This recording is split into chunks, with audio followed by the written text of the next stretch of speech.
All right, welcome everyone. We're going to go ahead and get started. Thank you so much for joining us today for our second Kitab talk in the spring series.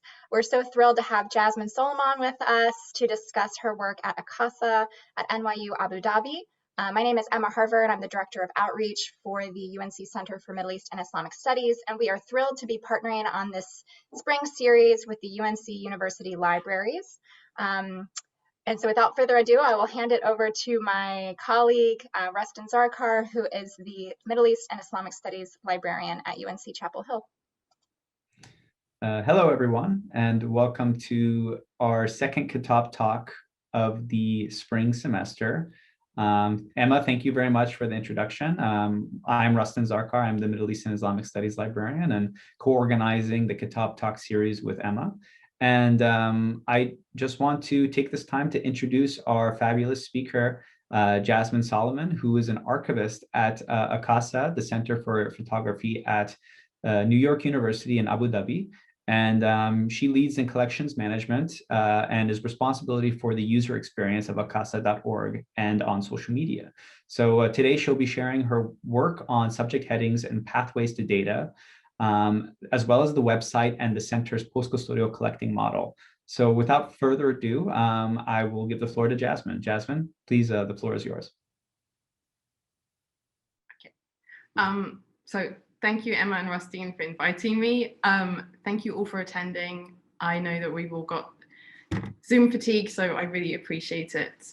I'm going to try and give a kind of overview of a lot of different elements of my work at Akkasah and the wider team and where we fit into NYU Abu Dhabi.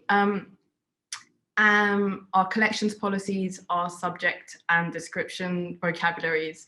So I will probably go quite fast through a number of different topics. So if there is anything that I skim over, please do ask me at the end or get in touch with us later on. So just to give you some context for the team, Akkasah was established in 2014 by Shamoon Zamir, and I joined in 2016. Jonathan Burr is my colleague, and Jonathan and I are the only kind of full-time members of the team at Akkasah. Jonathan concentrates on digital imaging, and so he works with the phase 1 camera and digital image processing, so including work on negatives and therefore preservation. I lead on cataloging and description vocabularies and the website user experience, as well as social media when I can squeeze it in. The teams we work with across NYU and externally. So we have support from NYU Digital Libraries, who many of you probably indirectly know through their work with Arabic Collections Online and the Afghanistan Digital Library. And so they support us for our digital preservation. We work with development team in NYU Shanghai. So I have some wonderful colleagues there who I've never met in person, but they support our work on the website and all of our requirements. We also have student assistants, one of which I think is in attendance, Emily Broad. And so they assist us with collection description. And we have also Arabic translation and website consultants that we have worked with. All of those people are listed on the About page of our site. I just wanted to give context for the team. So our collections are extremely broad in depth and scope. And so I just want to kind of go through some of the kind of figures and representations of that. Geographically, we don't have set borders. Broadly, kind of everything from sort of Iran and Turkey in the east to Morocco in the west and kind of everything in between. But yes, we don't have set limitations, but that's kind of our focus area. At the moment, the collections are heavily weighted towards Turkey and Egypt, though we also have significant collections in Palestine and Syria. However, those are always growing and developing.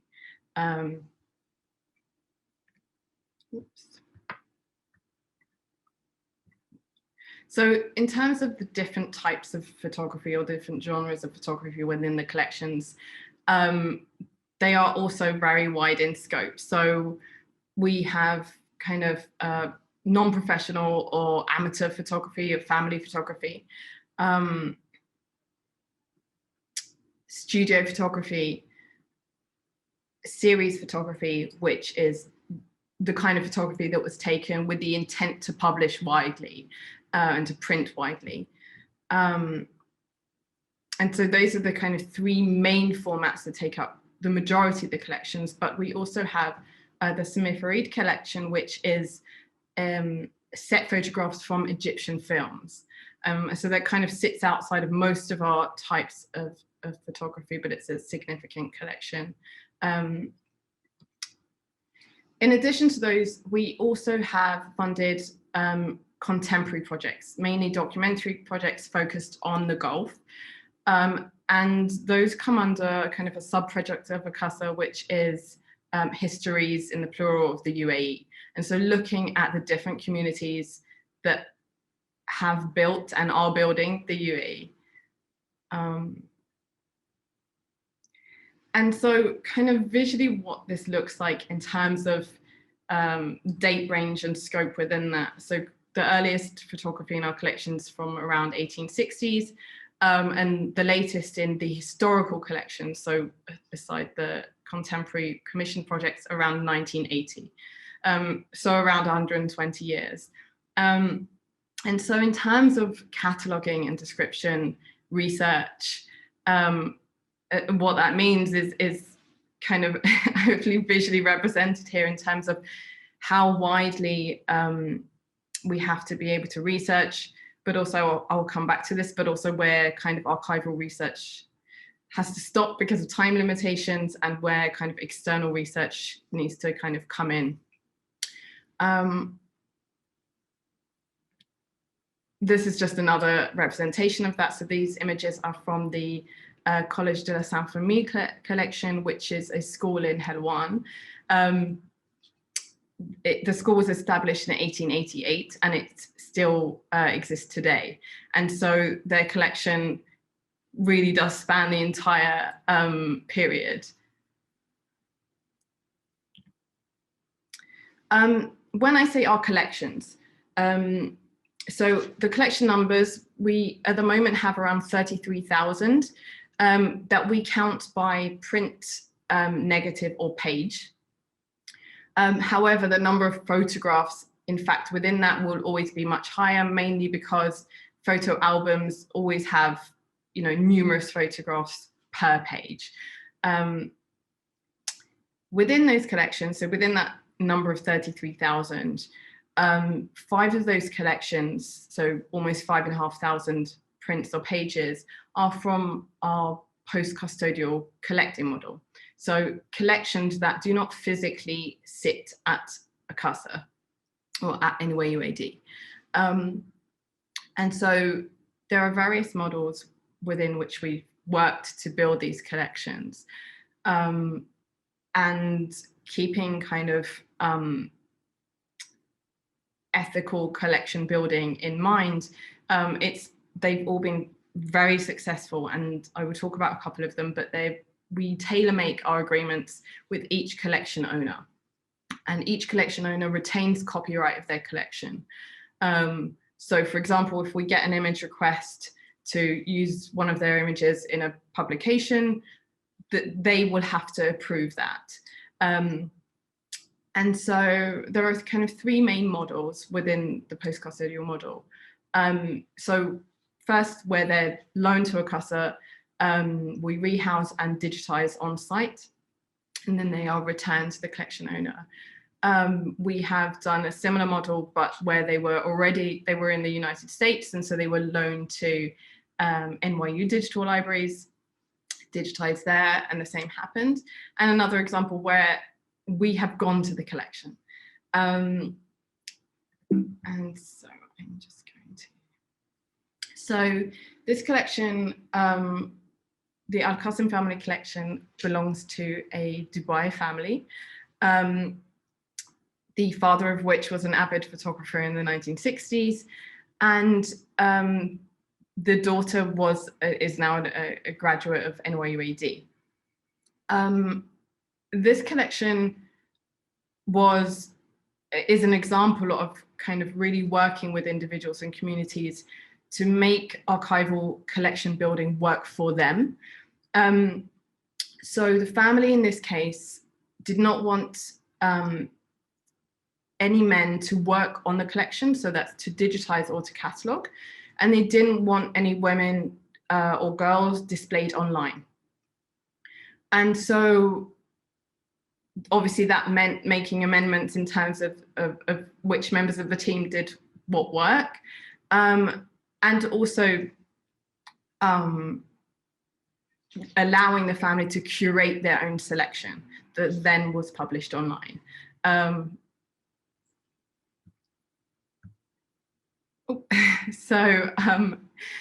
The second example is the Hisham Khatib collection, which is in Jordan. Hisham Khatib wanted to retain his physical collection, and maybe later on will donate it to an archive in Jordan or Palestine. But he was very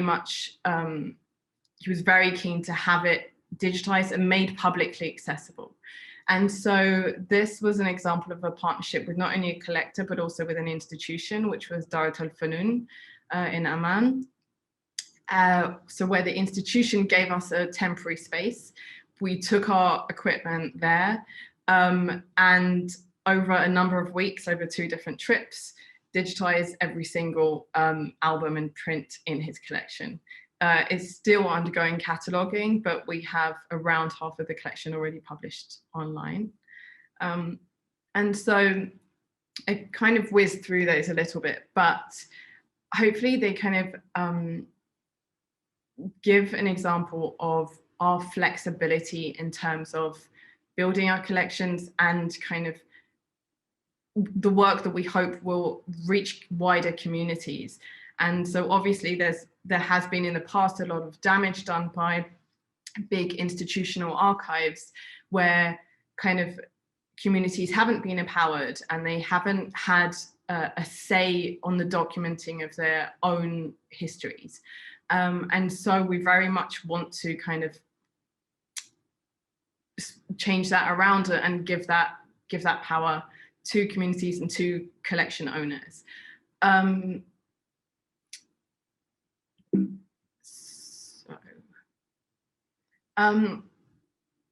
probably skimmed over something, sorry. So out of that number of 33,000 prints, we have 11,900 already online. And when I say online, I mean fully catalogued at the individual print or page level. And what that means is every single photograph having all of these elements, so a description, geographic information wherever possible, measurements, dates, etc. Almost always our collections arrive to us without any context. So they don't arrive with ephemera, with diaries, with things that can help us to place the people and the context within which the photos were taken. And so it means that kind of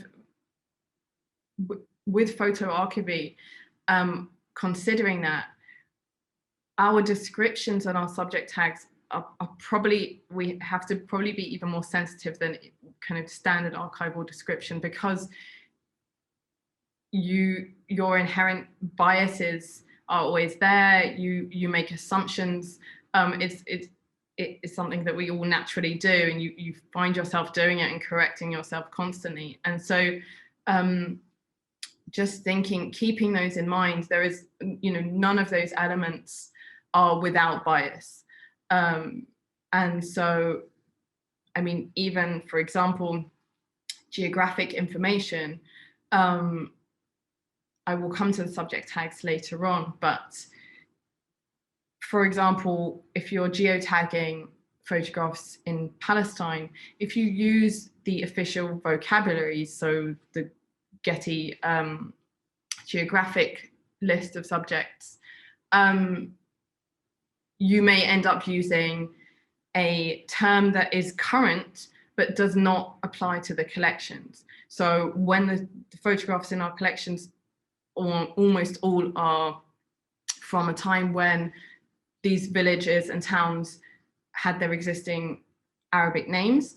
If you look them up now, they may not come up on Google Maps. And so it means additional research to kind of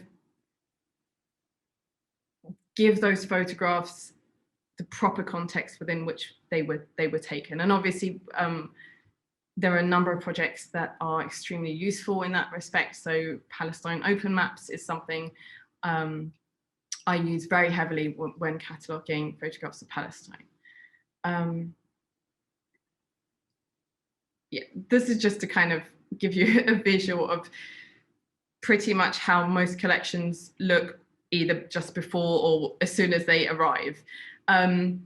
Sometimes they've been kind of neatly put into boxes. Sometimes they've been separated out by format, which is not always useful, because sometimes then you will lose the context of a family series that's wedged in between a number of other series. However, this is usually what we end up with, and what's kind of maximum is maybe handwriting on the back of the photograph or the occasional note. Where there is any handwriting or a studio stamp on the back of photographs, we do digitize both sides, and so that will always be available online if we have it.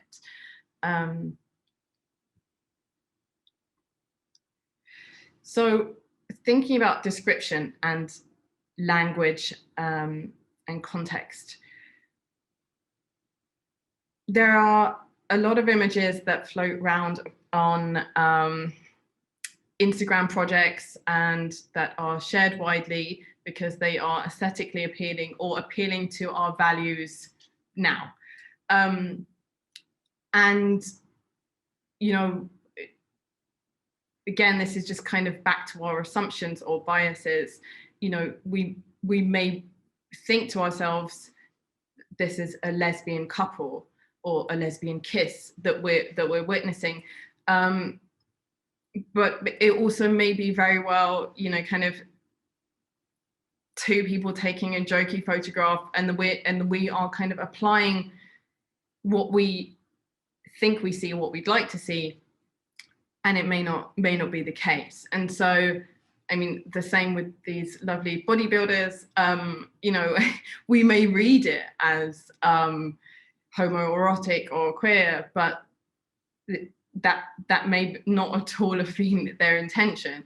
And so just to kind of keep that at the forefront of our descriptive work all the time. Yeah, it's sometimes difficult, and you find yourself kind of checking your own biases. Sorry, this isn't a very good slide, but I just did want to give a nod to an occasion in which we were, in which a member of the public did get in contact with us about one of our descriptions. And so, because obviously I've now shown you the extent of the team, which is essentially 2 people, obviously we can only give each photograph a small amount of time. We do sometimes obviously kind of go down a rabbit hole with something that seems particularly interesting or that we think that we can follow a lead on.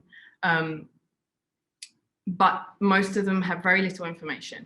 This photograph came from a collector of Ottoman photography, and I'm not sure if you can see, it's quite faint, but the name of the person photographed was already written on the back. And so when the person catalogued this, they obviously looked up the name quickly, I can tell you they were a similar looking bearded gentleman, and so from a similar era, and so they applied that name to the description. Somebody got in touch with us, actually sort of publicly on Twitter, and addressed it. And so, in fact, I was delighted, because really archives need that, especially archives with tiny teams and underfunded archives, which most archives are. And so in this case, I basically immediately went and edited that. So if you now look at this photograph online, you'll find that the collection has been edited, sorry, the entry has been edited, but it wasn't just the name, it was also that it was, they were called a Kurdish rebel leader. And the person who is from the community felt that rebel was derogative here. And so it's just an example of the fact that we very much want the public to kind of give us their input and to be able to reflect communities' needs within our descriptions.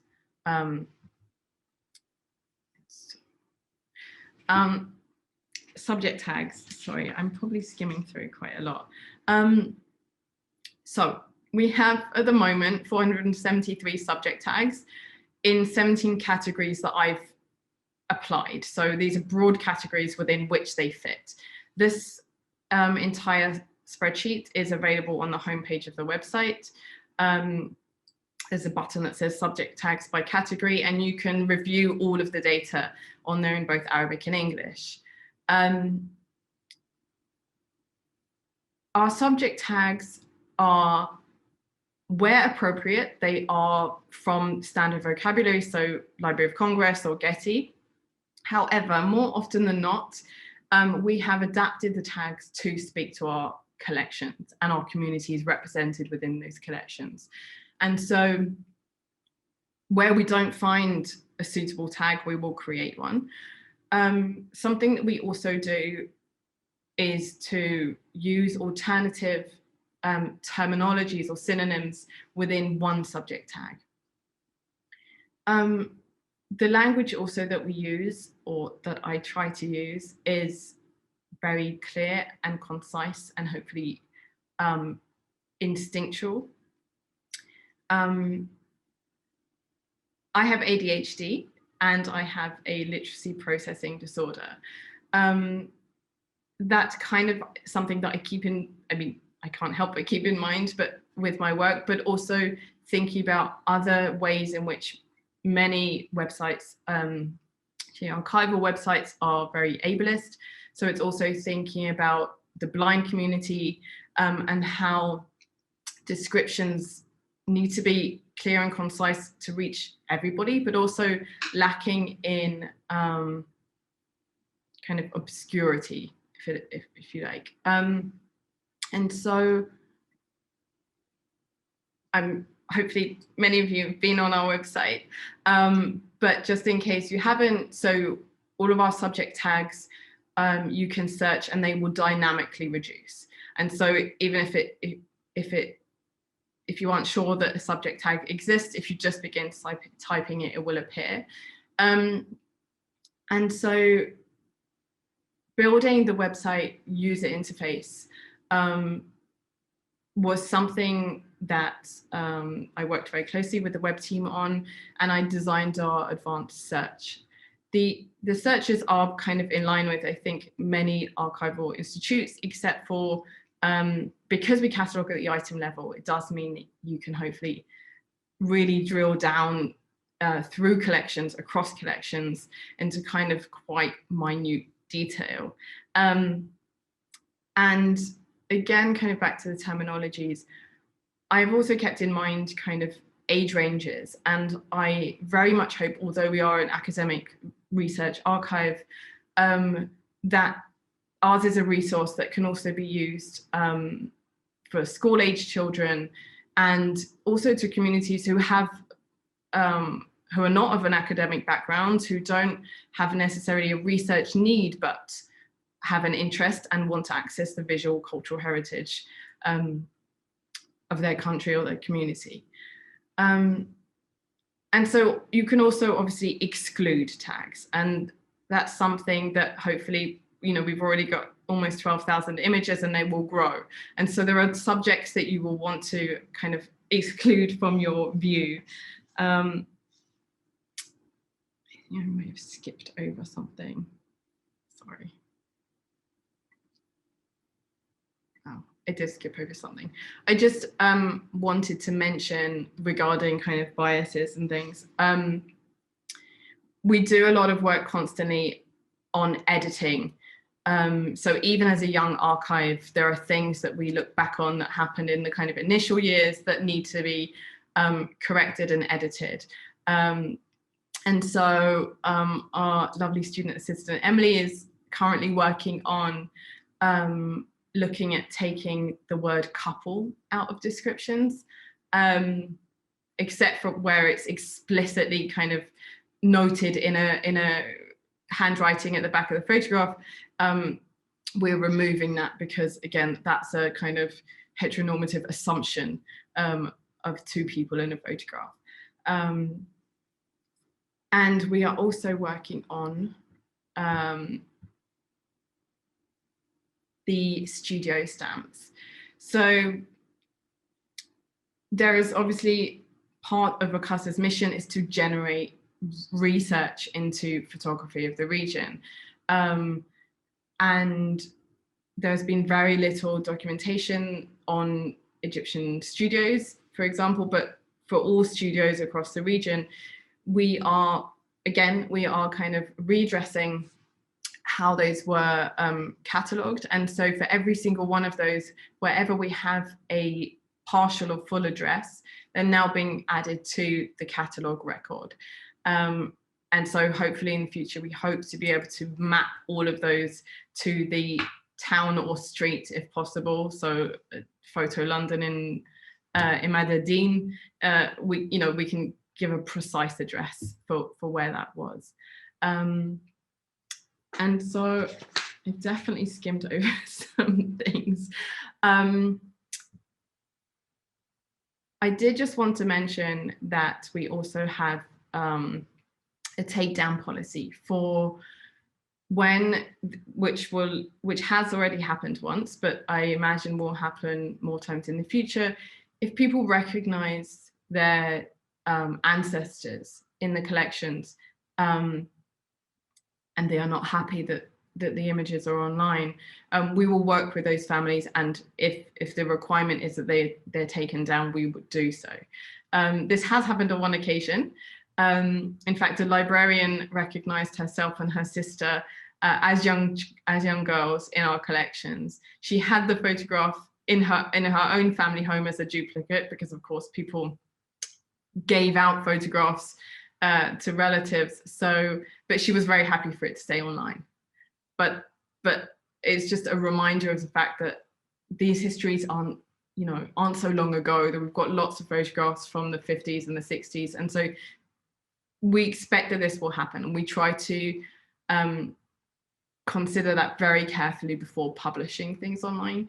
There are, I think, only 1 or 2 photographs that we have ever held back. And we did that in the case of them very clearly being very personal and intimate photographs that really never should reach the kind of public record. But I think it's only happened in 1 or 2 occasions so far. And so regarding descriptions and kind of the meaning that we apply to photographs, obviously there is a hefty responsibility there. And so, if I describe a photograph as something, we're in a, formal research archive, it kind of becomes that thing. And so when looking at, especially with images like these, which have, I've seen numerous times being shared either on kind of Instagram or also in scholarly projects, it's important to think about context, what they're wearing, why they're wearing it, where they are. And as I said, these don't come with any kind of real information. And so that was a crop previously. These are the entire photographs. So for this collection, we have a little bit of context. There's actually a video which I will share afterwards with Marilyn Booth and our previous project manager, Özge Califato, discussing this series, which is named the Kitab Lotfi series. These are around, I think, 30 photographs that were all from the series of one person. So they were all sent to Kitab. And so we believe that they were kind of all ex-students of this woman. And they all sent her photographs. So throughout the kind of mid-20s to early 30s. And so these people are not in the same studio at the same time. The first one on the left is 1924. The other one doesn't have a date on, but I think it's a couple of years later. However, they are wearing, as you can see on the left and the right, the same costumes. I say costumes because I have catalogued these images and I have read these images. However, it's very common for these kind of images to be shared as the traditional or regional dress of Egypt, Palestine, Syria, etc. And I just kind of want to give you, I'm sure many people are familiar with these kind of images. And of course, the central image is very obviously costumed because the person is, I guess, some sort of sphinx. But the left and right are perhaps not so obvious. So this is just to kind of contextualize what they're really doing, which is, so these were taken from a photo studio in Dubai Mall in early 2020. And so I'm sure we can all easily recognize what's happening in these photographs. So these are people who've gone into a photo studio and put on costumes, which obviously exists universally. Although interestingly, Dubai Mall do kind of have an archival tagging system on their website. But whereas kind of we all can immediately read that this is what's happening, when we look at these kind of images, which are, you know, almost exactly 100 years prior and perhaps seem to us kind of more sophisticated, they are in fact middle to upper class people doing exactly the same thing, having a day out at a photo studio, having a lark and putting on some costumes. And so these are the same subset of people. So from the same section of Egyptian middle to upper class, in what would be more like their everyday attire. And so the contrast between this and the first one is obviously acute, but it's something that we need to kind of keep in the forefront of our minds when we're describing photographs, what we think we're seeing. And so whereas sometimes there might be clues, so for example, the woman's shoes in the photograph on the right clearly don't fit her, that you might not otherwise have any other indication that those are not her clothes, that she's dressing up as a fellahin, or that he's dressing up as a, quote, Bedouin. And so again, kind of with terminologies, we might describe this ourselves as self-orientalizing, but that would again be applying kind of where we are now and our perceptions now to them. So it's not something we can describe these as. And so the way we kind of handle that in terms of metadata and description is to tag these both costumes and regional / national dress. And so whereas these people are wearing them as a dress up, as a costume, they also are kind of replicas of the regional national dress of the region. And so using both those tags, you will arrive at those, but we use the description to kind of drum it in that these are costumes. And so I've definitely skimmed past lots of things, but that's kind of a quick overview of lots of our work on cataloguing, on description and subject tag vocabularies, and how I personally kind of hope to buck some of the trend in terms of archival description, representing the communities that are within those collections, but also access to those collections. And so we are a completely open access archive. You don't need to be a member of any university or institute to physically visit the archive, obviously in non-pandemic times. But also we want to collaborate and work with individuals, communities, organizations, increasingly. And so if there's anyone who ever wants to get in touch just to ask a question about a collection, their family collection, or an institution that needs the support, we are always open to that.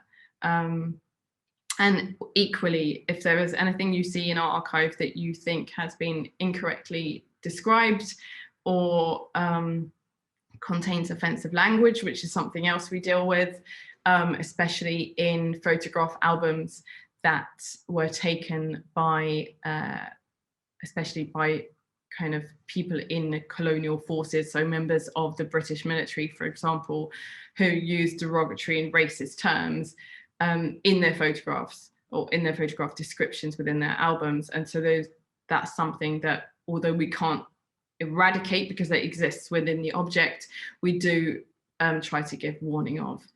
And so I've definitely gone too fast, but I think that's kind of a very quick overview of our work. And so I hope some people have some questions. I'm very open to difficult questions. So thank you, Jasmine. I just want to say thank you so much for coming today. And I guess we have plenty of time to open it up for a Q&A. And we do have, for those of you who are interested, you are more than happy to unmute yourself and speak, or you can write in the chat. But we can start with a question from Dawn in the chat. And this is for you, Jasmine. It says, could you speak about, well, actually it just populated with a number of questions. So could you please speak more about the actual digitization process, specifically how methods may vary for various media types, slides and negatives versus prints and pages, etc.? Okay. I can speak briefly to that. However, as I sort of said in the beginning, my colleague Jonathan is definitely the digitization lead. However, so we used to use flatbed scanners. And as of, I think, just under 2 years, we've had a phase 1 camera, which is set up for cultural heritage. So that can essentially do everything. So it has a book cradle, so we do photo albums. It can also do transparency, so negatives and slides and prints. So everything can be done on the same setup. We use Capture One software, and we work with NYU digital libraries on the standards required for those. So I don't know if there's anything, if it's kind of anything specific about materials. We don't do any kind of adjustment of the images. So there is no Photoshop work on any of the prints or albums at all. However, there of course is with the negatives. And so what we will do is there is obviously color adjustment and reversal and removal of any kind of major scratches. So that does happen in Photoshop. But besides that, we treat every single print or page as an entire object. So we digitize, as I said, the front and the reverse of it. I think that's, we might need to have a separate talk with Jonathan on digitalization. However, actually, sorry, lastly, quickly, probably a lot of people saw recently their Internet Archive video that kind of went viral of a woman, I'm sorry, I forget her name, I think it was Eliza. She was just kind of turning pages on this amazing book scanner that was kind of scanning at, I don't know how many pages per minute. But actually there is a great deal of work involved in digitalization, and kind of what that video didn't show is, you know, kind of the pre-calibration of the software, the post-processing that has to happen to the image file to make sure there is nothing in it that can corrupt it later on for digital preservation, and obviously any adjustments and hosting, etc. So there's a lot of hidden work in digitalization.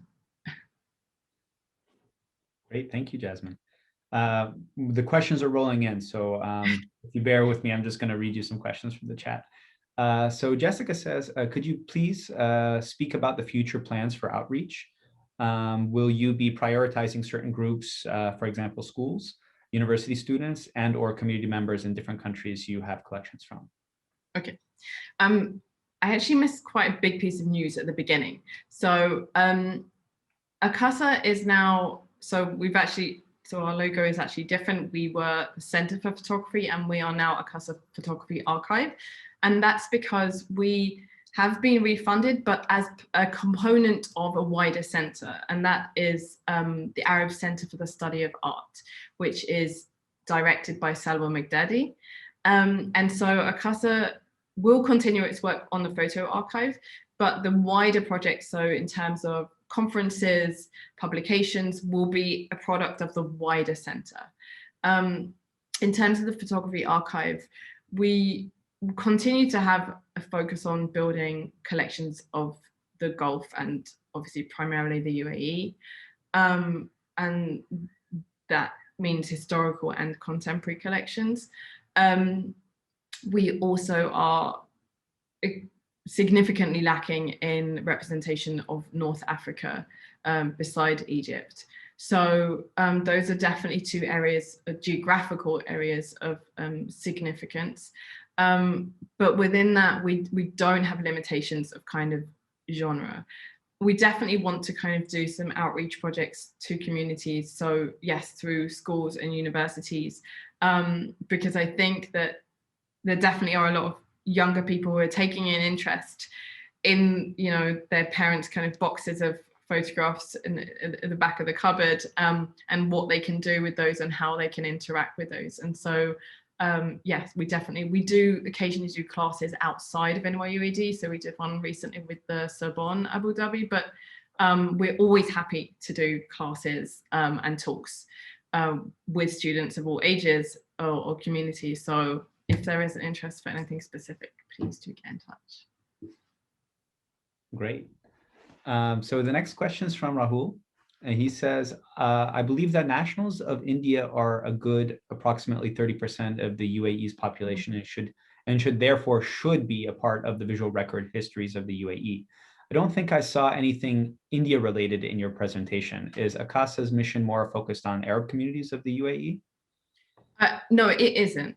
And so, I mean, the intention of that kind of sub-project being entitled Histories, plural, of the UAE is very much in recognition of that, in recognition of the different communities that have built and continue to build the UAE. And so we definitely want to document South Asian histories, Iranian histories.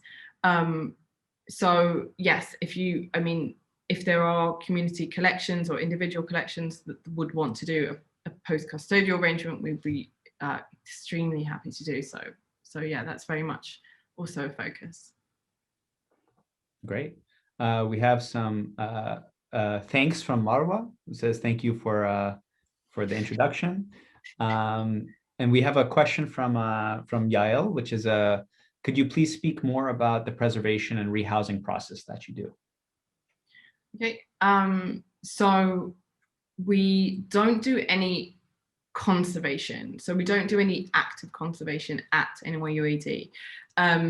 So if we do receive any materials that are extremely deteriorated or damaged, then we would coordinate with NYU, as they have an entire preservation department. What we do at Akkasah is rehouse in acid-free dedicated materials that are for photography. When a collection arrives, obviously we endeavour to keep kind of original order, and so we have a number of different sizes of materials and rehousing materials. So wherever possible, we retain original order. But yeah, as far as preservation goes, we don't do any active conservation. I guess the question was about physical preservation rather than digital, or yeah, it seems like it. It seems like it's about preservation and rehousing. So okay, sorry if I didn't answer that properly. Please email me. Endeavour to. So moving on, Julia has a question. First of all, super interesting discussion, and the responsibility of descriptive work, really important. The question is, could you share your expertise on building a bilingual, multilingual subject headings and any of the challenges you encountered? Are some subject headings appropriate, standard / institutionalized in English, but less appropriate in other languages / dialects? I think you hinted at this with the place names, but yeah, it would be great if you could expand on that. Yeah, so I don't know if I can quickly go back to the slide of the. So the translation work happened this last summer, and we worked with a translator, Elham Adrous, a proofreader, Ban Katan, internal people at NYU, and also Nadira Mansour, who is did the last talk and is editor of Hazini, so I'm sure most of you know her. And we worked very closely on those terminologies, and so not that they should necessarily be direct translations, but they should reflect the terminologies that someone whose native language is Arabic or who wishes to search in Arabic would use instinctually. And so with subject tags in general, I don't think there's ever a sort of final answer. And I don't believe that they should be kind of static. And so, I mean, for example, there's lots of work going on at the moment in terms of descriptive tags for various disabilities, because what's existed historically does definitely not speak to those communities and how they would want to represent themselves. And so, yes, we worked with a number of people on finding the kind of right, or what we felt was the right terminologies to reflect, not necessarily reflect the English, but reflect the result that you get. And so what happened was we linked all of them. Each of the people involved in the translation had a look at the results that you would get if you looked at, I don't know, head covers and veils, regional national dress, and then used the appropriate terminology. But yes, constantly ongoing. So if anyone feels that kind of any of those are not necessarily representative, do get in touch. Great. Emma has a few questions. One is a quick question. So who is using the archive and what are they typically researching? And how are issues of copyright related to this collection? So the only way I can really tell who is using the archive is through obviously website analytics, which are obviously, since the Arabic was published in October, are definitely increasingly weighted to the region, which I'm delighted about. Sorry, what's the second part of the question? Could you? Sorry, the second part of the question is, so it's what are they typically researching and how are issues of copyright related to the collection? Okay, sorry. And so typically researching, it's harder to tell. I mean, I do obviously kind of do some work looking at Google Analytics in terms of which subject tags are being looked at the most. but it varies greatly. I mean, I think that the Samir Farid collection has been a great interest, I mean, to the research community, but also to the kind of Egyptian community in general, and anyone interested in regional film. So that there's definitely had kind of a lot of interest. And in terms of copyright, so any collections that were acquired by Akkasah, we retain the copyright. But for all of those 5 post-custodial collections where we only have the digital surrogates and are hosting them, the collection owners retain their copyright. And so when we get an image request, so someone who wants to use an image in a publication or a paper, if it's from one of those collections, I have to reach out to those collection owners and obtain their permission before anybody can reproduce that image. Great. So we have 5 minutes left, and we do have some more questions. So I'm just going to try to go a little bit more quickly so we can try to fit everybody else in.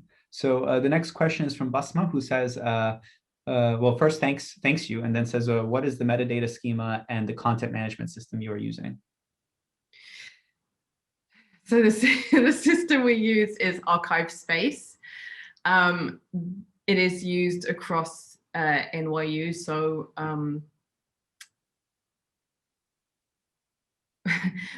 so we don't have a choice. That's a system supported by NYU.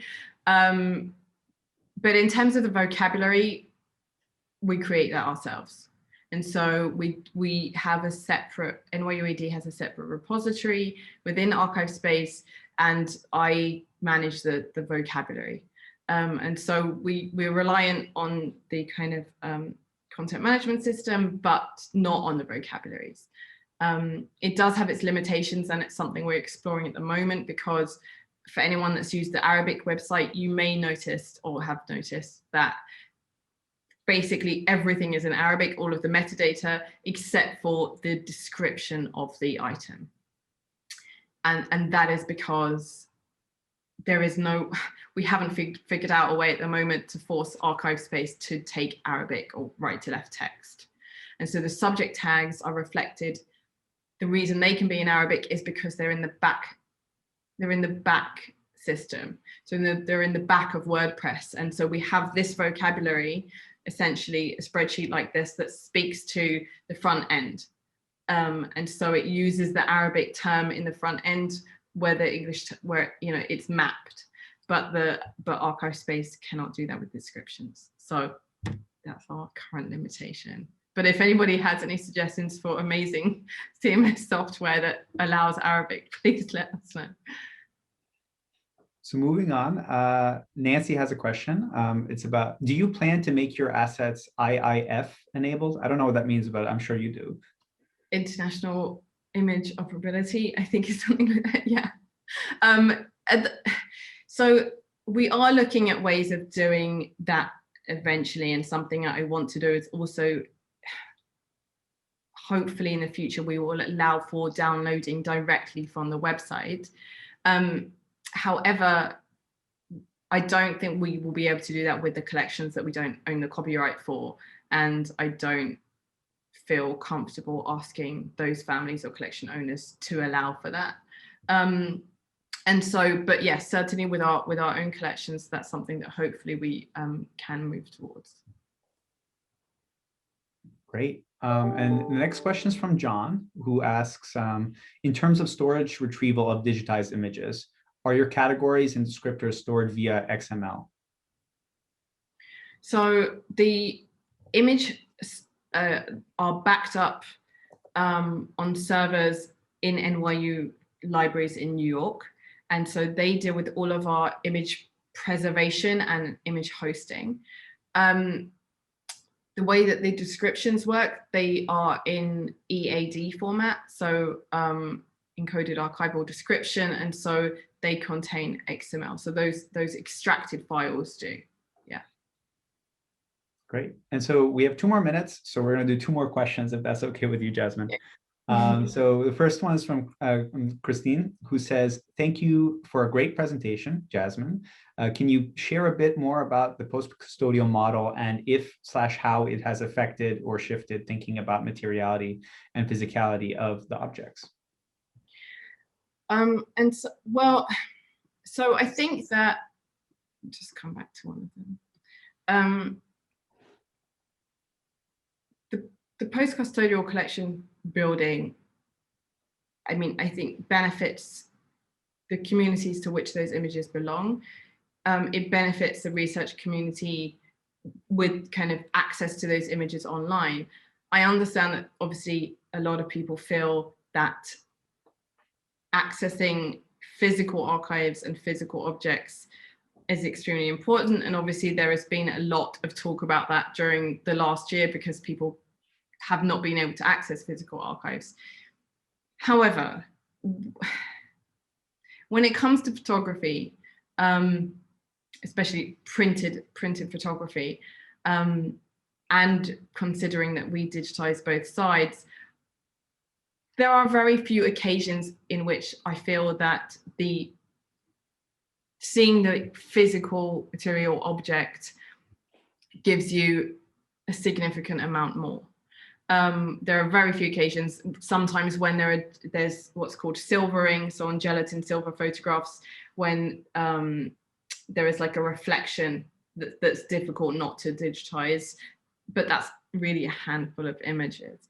And so I suppose I feel like kind of the work that we are doing to build relationships with communities that have traditionally been marginalized, ignored, erased, and so building that trust with them, for me, is far more important than giving people access to a physical.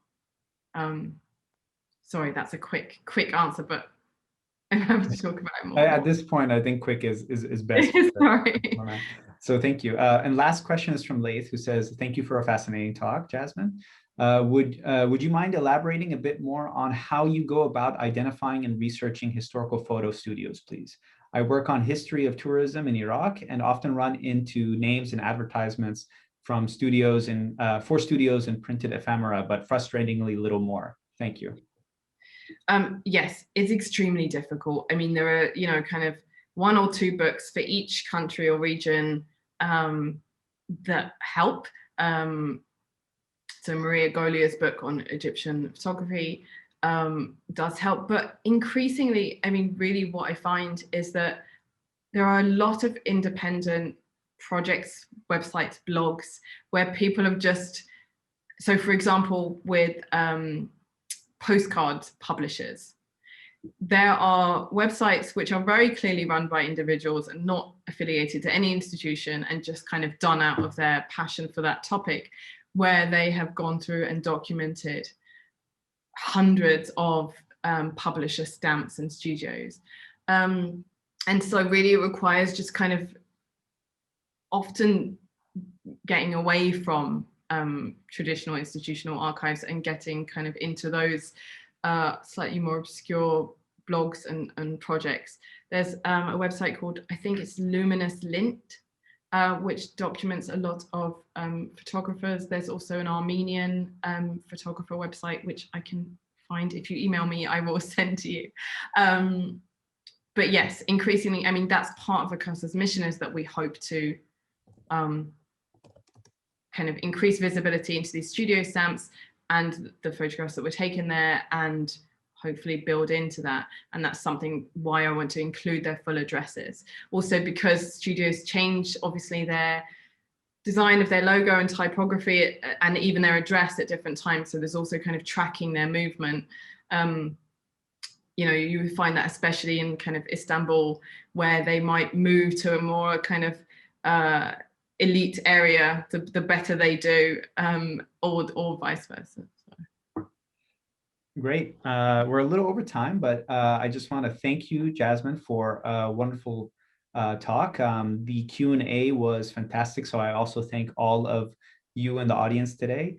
I just want to say thank you very much for your support for the Kitab Talk series.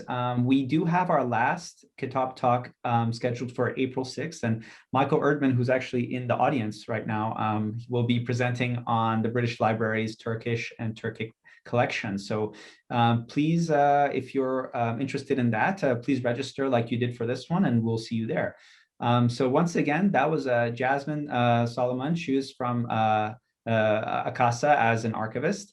And this was a fantastic talk. I really appreciate you being here and dedicating some time to explain to us the amazing work you're doing. Thank you so much. And these are our contact details. If you email the akkasah@nyu.edu email, you will get me. So please do reach out, and I'm happy to carry on any of these conversations. Great. Thank you, everyone.